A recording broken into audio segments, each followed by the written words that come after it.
a mustache, if you only had a mustache. Or, you know, Starkiller, if you only had him.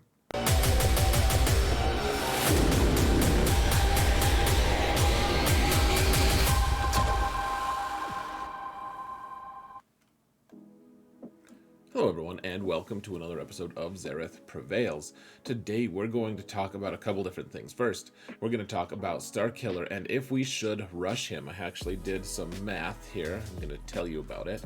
And how long it takes to get him and everything, and should we just wait until he is accelerated, until the farms are accelerated, and then I'm going to tell you guys where to use his requirements, the best places. I've gotten a lot of questions on that, and so to me, it felt a little obvious, but it's maybe not the most obvious ever. So we're going to talk about that a little bit. Let's talk first about Starkiller and if we should rush him. So, what do you guys think? I'd be interested to hear what you think in the comments, of course. You can listen to my discussion on it first. The thought of rushing him is also like, it comes at a cost, right? So, you're not going to be able to farm any relic material. Well, not much, at least. There's a few different places that you can get signal data, but that all the farms, well, 3 of the 4 farms come in the cantina, which means you can't actually farm signal data, not in any meaningful amount. And so if you have a lot of money to spend, you can always just buy the signal data if you just want to spend cash, or if you say have a bunch of crystals saved up. That's totally your prerogative. But you're going to be without your farmable relic materials or signal data for, let's see, if you want to do three refreshes daily, and you always are able to max out your energy accumulation. So you always get the 45 at lunchtime or whatever time it is for you guys. You know, that one bonus energy to refresh everything. It takes a total of 70 days ish, right around 70 days, with that many attempts to get all 3 of the cantina characters. So it's just over 2 months. You guys know how to do that simple of math. 70 is more than 2 months. So if you want to do 2 refreshes, if you want to do 15 attempts on the hard node for Mara Jade, which of course then costs you extra crystals every day to be able to do that, then you get 54 days. So you can actually farm her faster just because she's one character. You can farm her in 54 days if you do 2 refreshes, which is 15 total attempts, which of course then you have to buy refreshes on energy and everything, which you had to do that anyways to some degree. And then if you only want to do 10 attempts per day, then it's 81 days. So you can kind of mix and match and kind of get her at the same time right around. And this is all assuming that you haven't farmed any of it extra or anything. You just have the stuff from the marquee. And if you don't have the marquees, then it takes even longer. So okay, so those are the round numbers of how it takes over 2 months basically to get Starkiller farmed, to get the 4 characters farmed. And so how much impact does it have? And that's really what we need to be asking ourselves. Like, all of the characters are pretty good that you're getting, but they're not going to be relevant for every account size. So if your end game account, if you're 7-8 million, probably like 8 million, I would say at this point, then you definitely need to be going for Starkiller. If you have all the Galactic Legends, then that's going to be a good idea. If you're less than that, here's the thing about Starkiller. Besides Jedi Master Kenobi, which he can't really do anything with any known configurations so far, other than Kenobi, he messes big time with all of the Galactic Legends. Like, he won't one-shot a good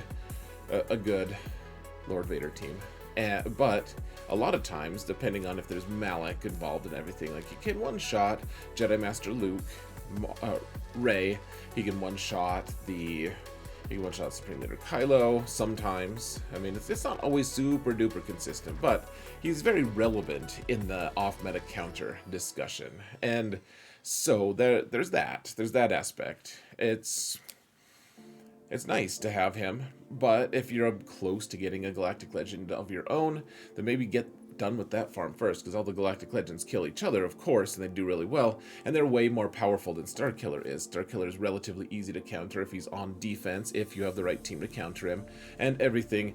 And so, the question, I guess the biggest question is, like, should you rush to get him right away and just totally stall out on your relic levels? I think that if you have a place to put all of the different characters that you're going to be farming, then it's probably a good place. It's a good time to do it. But a lot of people don't have the right squads for that, frankly. And if you don't, then you're going to be wasting them. You're going to be like, what do I... Kyle Katarn goes on Jedi Revan teams? It's going to get weird, kind of, guys. And so we're going to go over that. The other thing that you need to keep in mind is the Starkiller team itself. Once you get Starkiller, he's not just good on his own. He needs a whole team. And if you don't have Visas Mar farmed and geared, then there's no point. You need Visas Mar on the team, and you need a Jedi tank that you can always plug and play there. That, like, if your Padme team is like, man, I need General Kenobi, then that's a deal breaker. And if you can't just use a low relic character. Like, Starkiller's only good when you put relics on him, and these characters are all need relics, and so he requires a significant investment outside of just the characters themselves. Like, you get a Starkiller team and you're like, well, okay, so no Visas Mar, I guess, like, we'll put Commander Luke with him. It gets weird. So I would say early game, if you need to make sure you have everything farmed. So if you want him early game, that's probably fine. Honestly, like, there's some cool stuff you can do, but just keep in mind, if you do try to go for Starkiller, first off, he's not going to be super consistent against Galactic Legends, not all of them at least. And beyond that, he is also just going to, like, he also requires a few additional characters in the mix as well. So, that being said, folks, let's talk about where we use the requirements. Let's do it, shall we? Just as soon as we can get into the game, we're going to do it. Whoa, what was that? Did my face just get cut in half? That was madness. Madness, I tell you. So, first off, let's talk about Kyle Katarn, folks. So, he's Rebel Fighter, and he needs to go with the Mon Mothma team. Now, a lot of people will say, oh, cool, I have Biggs and Wedge geared up, because I needed to gear them up for the Jedi Master Luke unlock. And I'm like, okay, well, that's cool, but they're not optimized at all. That squad is not good. So, sure, put Kyle Katarn with that squad if you really want to. I mean, that you kind of have the squad. But here's the best Rebel Fighter squad right now, guys. So, Kyle Katarn, Cara Dune, Pow, and Hoth Rebel Scout. I know none of these guys are requirements. I guess Cara Dune is a requirement for Bando, but she doesn't need high gear. And I guess Mon Mothma is a requirement for Jedi Master Luke. This is the team, though, guys. The one swap that you could potentially do is take Cara out and put Biston in. I like to use Biston in a couple different circumstances, but Kyle Katarn, that's the best place for him. Right now is the turn meter gain squad. You need to make him somewhat fast. He doesn't need a ton of speed to be able to end up at a really high speed because of his turn meter gain mechanics at the start of the battle, which you'll have to read about. But he kickstarts this team, he jumpstarts them, and the more relic levels you get on them, the better, etc. He is pretty good even at 3 stars. In fact, if you can get him fast enough. But that being said, folks, this is the team that you want. So the fun concept, of course, is you could put Jedi Luke in as lead, and you can put him slow, make him slow, and then Kyle Katarn still gains. So you put Kyle Katarn with 3 Rebel fighters, and these are just, Jin just got her cool new Zeta. Well, it's not that cool, but she got her Zeta, and then K2 and Cassian, both, they're fun. They're just fun characters. You could probably do Baze and Chirrut or something, but the idea is that Kyle Katarn still gains 30% bonus turn meter because he's with Rebel fighters. So he's still like well over 400 starting speed a lot of times, because of his turn meter game mechanics. And then with Jedi Knight Luke and his lead here, so it makes everyone slower, essentially. It makes at least all your opponents the same speed as he is, and then he gains a bunch of, he has turn meter game mechanics, and he has stuff that helps him, that makes him incrementally faster. But that's a 1-2 like game. Like Kyle Katarn goes, he can do the leadership ability that Luke gives him. Luke can then stun everyone, and then over time, actually, Luke can call in Kyle Katarn to assist, and Kyle Katarn can actually counter enough to eventually get his stacks. So I've always loved this idea, but Jedi Luke is just so dang important in all the other aspects of this game, folks. And so it's just a tricky thing. I mean, this is a fun concept. Eventually, maybe we'll get some cool Rogue One characters that we can do this with, or other Rebel fighters that we can break him out of this, and then we can make one Ultimate Team, the old one that was still really good. All right. Mara Jade, folks. So there's a couple different uses for her. So first off, there's the Starkiller team, and this is the best way to use Mara Jade. She is so crazy amazing, though, guys. She's almost wasted on I mean, she's not wasted on a Starkiller team. She's really, really fast. Anyways, one of the very fastest characters in the game. Starkiller gives 70 extra speed as long as you have that Omicron, and this is in GAC only, of course. Starkiller. I guess the one other thing I should add, folks, is Starkiller's like a GAC only character. He's not in any other game mode. He's not super relevant in other game modes. So that's something I totally should have said earlier.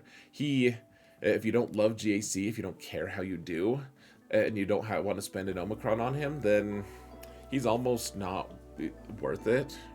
Just for that. But I mean, GAC is important now, so I would recommend it. That being said, Starkiller in GAC gives Mara Jade an extra 70 speed, so my Mara Jade is 365, so another 35, and another, so she is 435 speed under Starkiller, which is pretty quick. It's faster than any bounty hunter team can get and everything. And so this is kind of one of the best teams. I don't know, Mace is okay here. I just threw him in there because it seems like the developers wanted us to have Mace as the tank, but I mean, Kenobi's the best. He's really good at tanking. You could also put like Barriss here to make it harder to kill. And remember, everyone gets bonus turn meter and everything. Bonus turn meter. They do under, well, EP and Mara do, but then also they get double health and protection from what their normal stats are because of Starkiller's unique. And so the two-man game of Emperor Palpatine and Mara Jade is just totally disgusting and just totally destroys everything. It's really fun. This is the best place for Mara Jade currently, guys. But if you want to be crazy, there's a few cool comps with Starkiller, and eventually we'll make a Starkiller video with all the different comps. We're still learning about him, though, so that'll be a little bit. But if you wanted to go rogue, you could always do this Palp team with Mara Jade and Vader, with Thrawn and, I don't know, Shore Trooper, or you could do someone who does debuffs, some Empire character that does debuffs. I kind of like a Pre-Taunt, but if you do this, like this team can kill like Rey teams sometimes, and it'll dismantle a ton of other teams as well. Obviously, if Vader isn't if he's available here, then I don't know who's piloting the Starkiller team and what you're taking out with it, but you can do it. You can make it happen. This is a really fun team, though, guys, because of all the turn meter train that Mara Jade and Emperor Palpatine get. And sure, Mara's a little slower, but 365 is still pretty dang fast, and you can really control a lot of stuff here, guys. This is a very good squad. Next, we're going to talk about Dash. There's two different places that I see that Dash is really good in. Number one, I like him as the leader of his team because he gives Prepared and Vander, Chewie, and L3, Kira, and Veteran Smuggler Han. Like, you'll have all of these characters to some degree or other, but I realize that they're kind of niche. They're characters that not everyone's going to have. And this team is really good, and you don't, like, you could throw Han and Chewie in there if you wanted to get crazy. I do that sometimes, but you know, make dash fast, all that stuff. He's got a good Omicron for GAC, though you don't need the Omicron. I do really like it though, because it makes Vander really shine. But if you, it would be understandable if you didn't have the characters for this squad, frankly. I mean, I only have Key Relic 3, and she is such a pain to get any gear on after gear 10. Like, gear 10, easy. After that, it's like, you need how many Carbantes? You need 8 just to get to gear 12? You're crazy. You're crazy. You're not worth... Oh, look, you relicked, but you know, throw that Zeta on her. It's pretty cool. The alternative, though, guys, is with Bam and his Whistling Birds mechanic. It's how many times you do damage that you gain, that you accumulate Whistling Birds. And so, let's see. So this doesn't tell us how many Whistling Birds. Oh, here it is. So every time an enemy takes damage, then you're able to gain one stack. Anytime they take damage, you gain 1 stack up to 20. So that's pretty fancy. And you know, so he has to go into his stance, and then if you clock it right, which mine isn't clocked right, but if you wanted to do it, guys, then you have dash go right after Bam, and he's able to, he does his seeker missiles. If you're facing someone, if you're facing a team, like this is actually potentially really good for 3v3, but I mean, we're not there yet. In 5v5 though, if it deals damage to everyone that you're facing 3 times, yeah, so to all enemies, so this does 15 instances of damage, guys. That'll fill up Bam in just one go. So if you want to farm Dash and you don't want to put him on a good team, you can always put him on a Bam team if you really wanted to do that, guys. Alright, so we have Darth Talon. She's kind of the worst out of all of them. She's an Omicron for GAC as well. That's not that good. And I mean, so she's basically used for 2 different things. Number 1, she boosts the leader a little bit with the proven loyalty thing. So they all have to be Sith if you want to get this one. But if that happens, if the leader's damaged, then all of her allies gain 5% turn meter. There's a bunch of stuff that she does. They also kind of, she says she's an attacker. The only thing I like about her attacking at all, folks, is on her basic, she inflicts ability block. Otherwise, she's just there for the Sith cruelty here, which gives all of her allies, and remember, this is unique, so if she dies, this goes away, but she gives everyone 30% max health and extra offense, and the plus 20 speed is the really big deal for her. So she can do it. She's okay. And, you know, don't take those mods as gospel truth. I don't know for sure if that's what I want on her long term, but she's okay. She can boost, you know, so make Sith Eternal healthier. She'll make, or she can go on like a Darth Revan team, which he can get to be some pretty fast speeds. She can then give him another 20 speed, which puts him out of reach against certain builds, against certain trooper teams, etc. So she can be used there. I think the best one, if she uses her Omicron, she has to be with a Darth Traya team. And so this might be the best build. I'm not sure. I'm not sure what I want to do with Darth Talon, but she goes with Sith. She makes them faster and healthier, and then you just kind of ignore her. You're like, oh, hey, I can ability block you every once in a while. That doesn't totally suck. But, yeah. So, finally, guys, the hidden requirements. And...